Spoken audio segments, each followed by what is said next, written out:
जहाँ देखेला उ सुघर जवानी पैसा के पानी बना देला हो। हम तोर पता नहीं मन कैसे मानी उ केहुओ के रानी बना देला हो।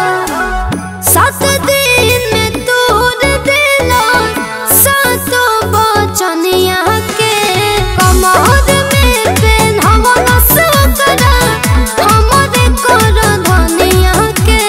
हमार पियावा सिकबा बंगाल के नचनिया के।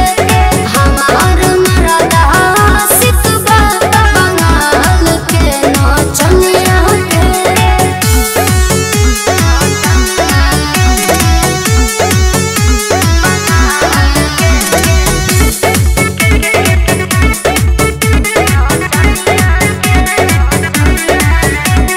बेची 2 काठा उ किनले बकाटा लेके घूमेला साटा में हो।